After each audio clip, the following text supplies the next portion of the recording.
structure and traditions of the ANC. Ibhaliwe, it's documented most into the ANC zonke. It's documented.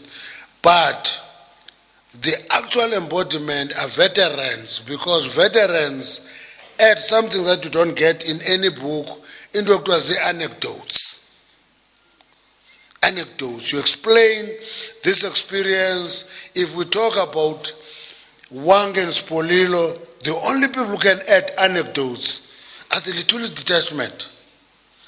Otherwise, we will not know. We can read and understand it, but the anecdotes, a Veterans League. Now, that value, comrade, I don't think we are getting it sufficient and enough in the ANC. Now, and that embodiment, comrade, is not automatic. Awuthi because wawukhona and therefore automatically you embody that experience.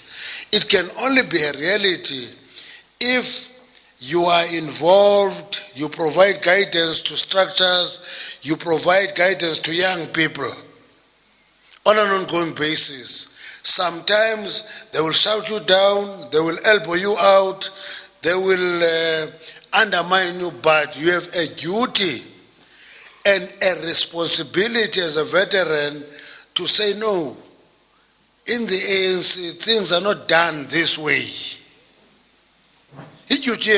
Comrade, it is not going to be written in any letter, it will not be going to be written in any document, but it's your duty. Now, I'm a comrade. Say the ANC has changed. If it had not changed, it would be a sick organization. It would be sick. You know, the ANC has changed because some 27 years ago, it was unbanned. Once it gets unbanned, it changes its character. Because it's open, everybody comes in, and we're all in the ANC. Others come to the ANC with the intention of hurting it. But we allow them. They get into the ANC, fill a form, they become a member of the branch. One time I went to one province, I won't mention. I come to a branch, I see this very active secretary of a branch. Members has been come to me quietly, we branch secretary of the ANC, we can't do much about it. Ulapa is secretary, active, is here. So, people who can help us mitigate against those risks are the veterans, who must be able to say, mfana is hapa. Well, uyakhumbula wenza lento nalento ngonyaka othile ungasiphapheli. Now, veterans have that authority. That authority of veterans, comrade, goes up to the highest level of the organization. You know, we're going through a difficult period as the ANC. One of the things that we're missing when we go through this difficult period is veterans who can walk into a meeting of the officials and say, you are slipping out down here. Don't do it this way. We think if you continue this way, you are going to be in trouble. That is the authority of the Veterans League that is not written. That's why when we're discussing with the DST, we're saying, but let the Veterans League that is voting in conferences, is it correct? We're asking that question. I think you can ask yourself that question. You are now together. Because once you are a voting delegate, you are in the control of the ANC, part of the remainder of the 10%. Then you become ordinary.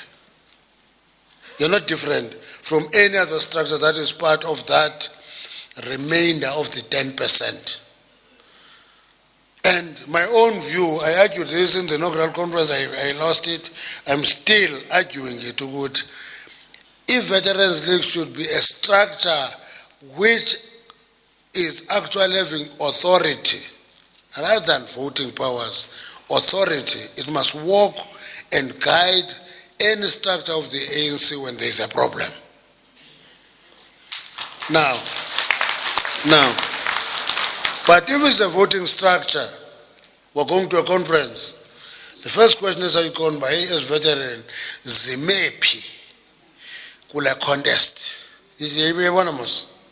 But as veteran kazi above, you see, nditana kulu iteme kutwazi Council of Elders, because it gives veterans the authority to guide the organization. For example, this guidance is needed more when there are problems.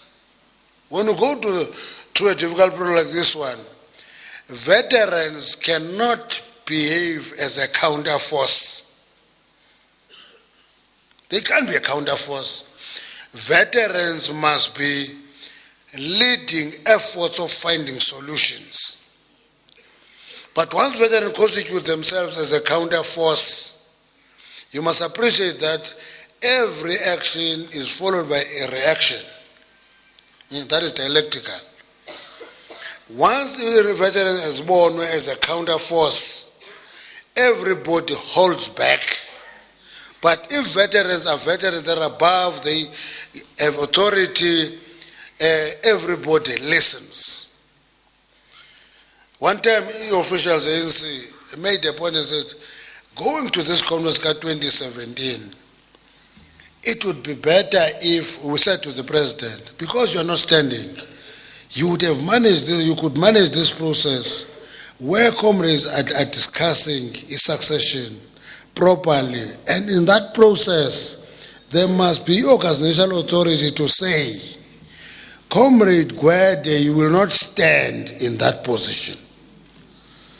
And my responsibility is to toe the party line. Once in a party line, I have no line to toe. I launch my own GM17, I go around and I do all sorts of things. If veterans should guide those situations,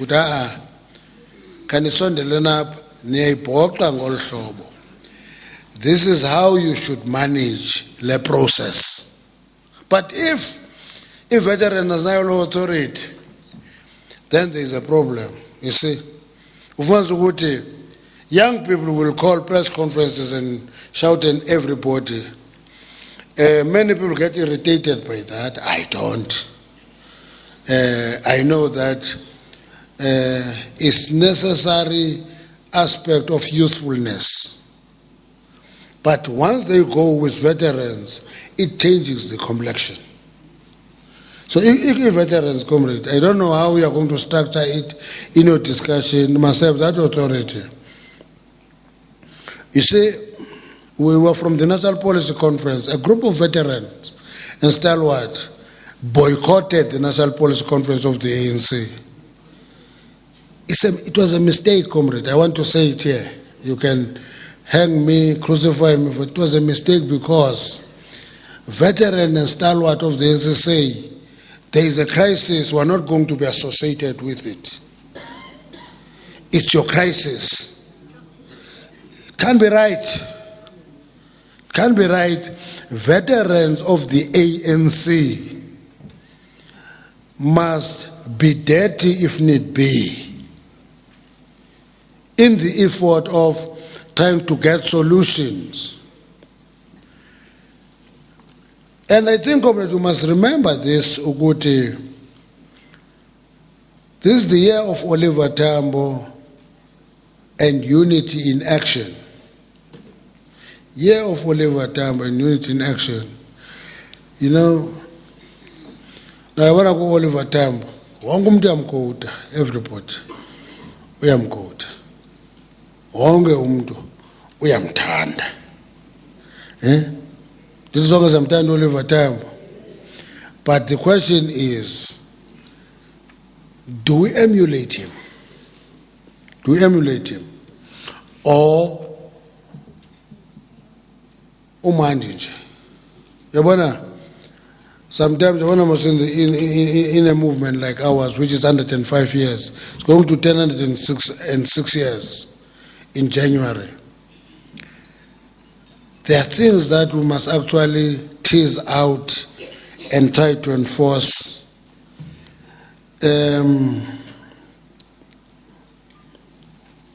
A constructive response to criticism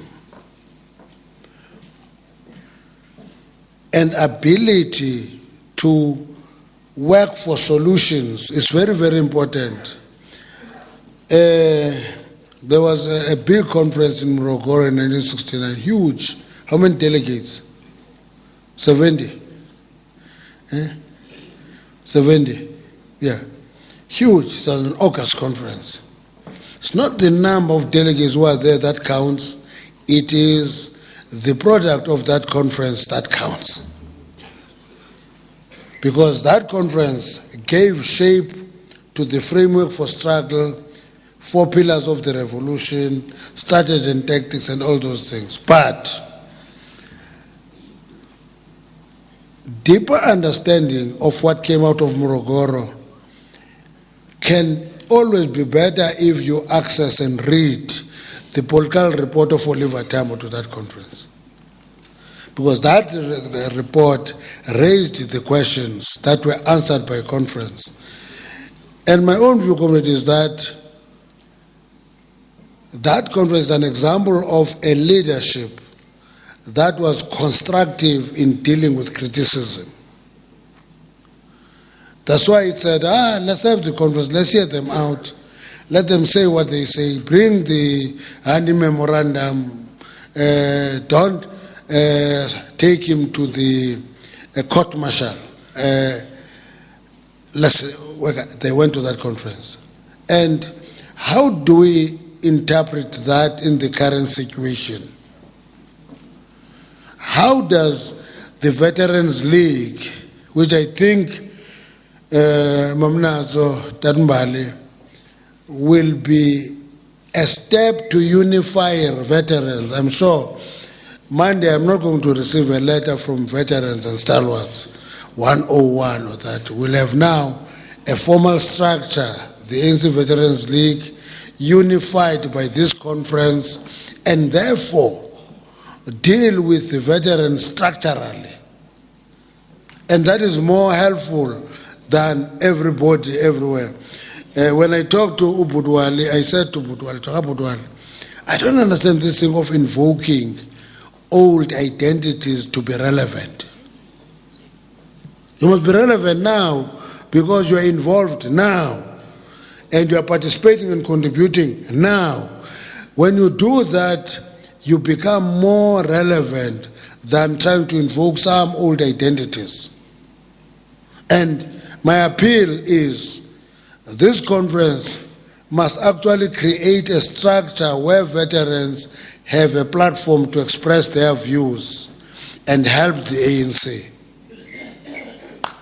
Now, once that happens, comrade, it is going to be important because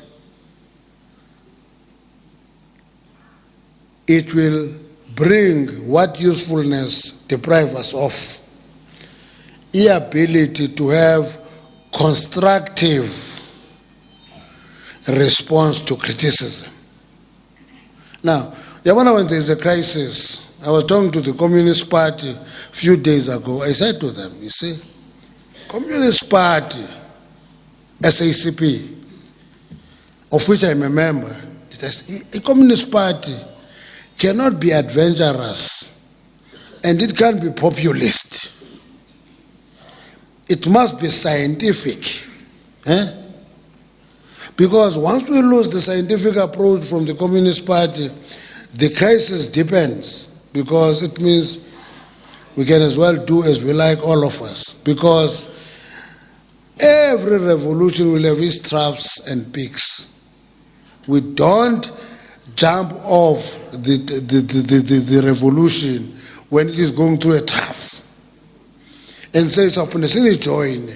When you are in a peak, it can't work that way. Ideas are required when you're going through the lowest point. And the veterans, they must be here when there are problems. You see, court judgment today takes us exactly where we were in 2007. That's where we are. We're back to that point, 2007 point. What will you advise us to do? What do we do in this situation? Do we do what is fashionable to say, yeah, and so forth? Or are we going to bring wisdom of managing this crisis point facing the movement? Now, I'm a great believer in being systematic in dealing with things. I don't believe this thing of being emotional and to take quick decisions and you get instant satisfaction and have long-term regrets. I don't like that. It actually flattens you in the long term. And I'm saying, Veterans League must tell us how to deal with this situation. Can the December conference help us turn the corner and come out of it a better ANC, sending a positive message to society? If we don't, we're going to be in trouble. Last 2 years, we're dealing with something called #fees must fall.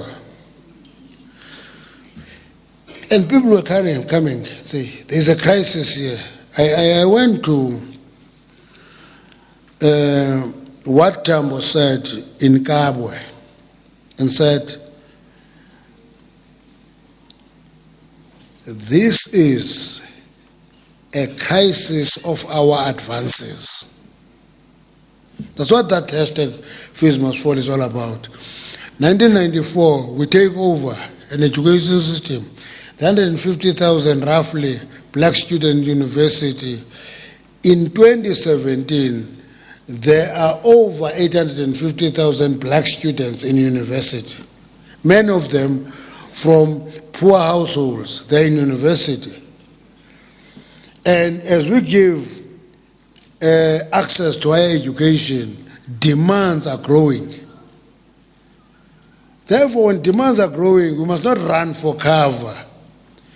We must stick to our resolution that, listen, we must work for free education up to junior degree level for kids from poor households and the working class. And come up with a mechanism and not be under pressure that make us miss the steps. Many of you I know can bring valuable inputs to those debates, help the ANC through, and I'm reaffirming, comrade, a question, Yoguti. If the Veterans League is organized, it can change the fortunes of the ANC and the outlook of the ANC.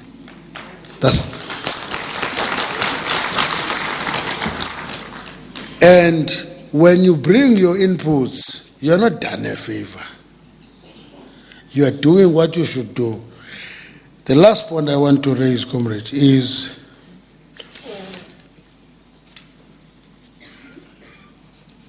ethical and principled conduct of leadership.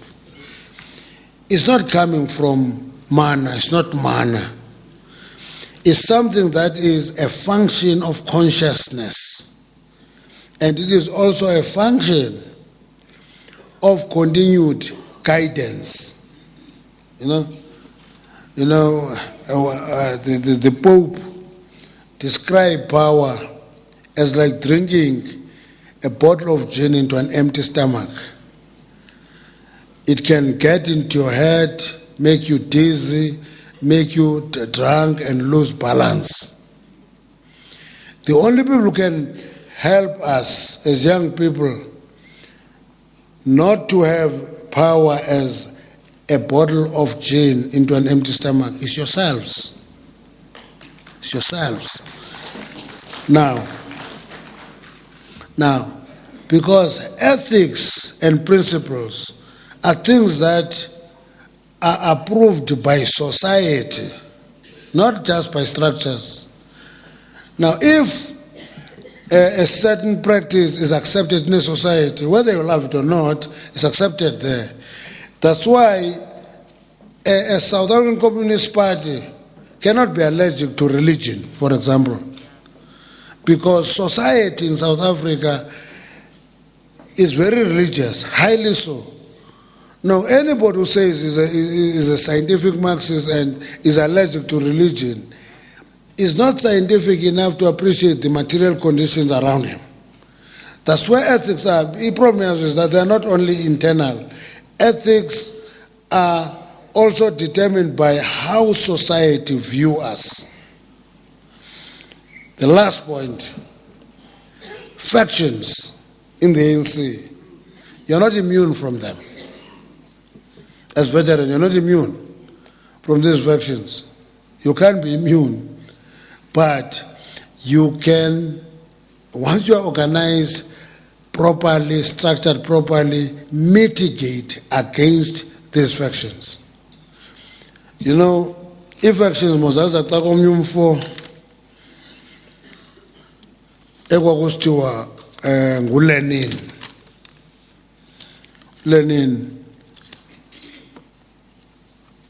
uLenin uthanda ngezi factions uthi engekabheka abhale la testament yakhe,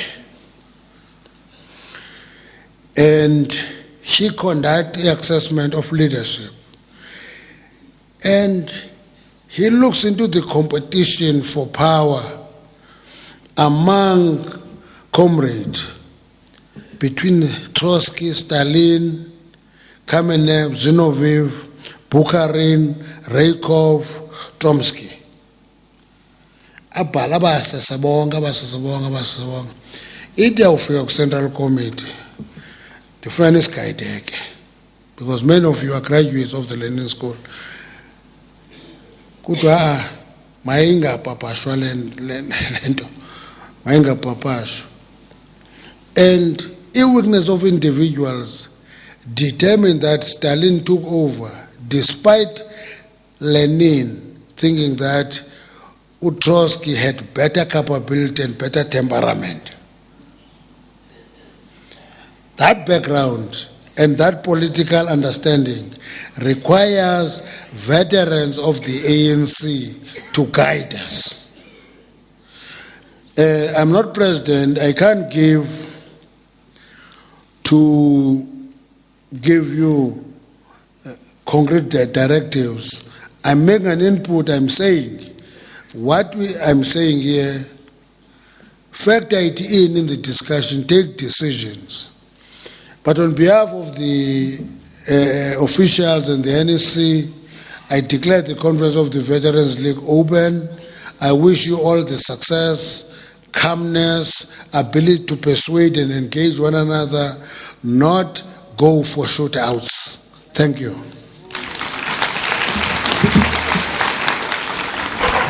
All right, live there from the ANC Veterans League holding its second conference, listening to the SG, Gwede Mantashe, speaking about what the veterans mean to the ANC, within the ANC, and he says that they must redefine what the definition of a veteran means. He says that you must be 60 years and older with 40 years of continuous service within the ANC.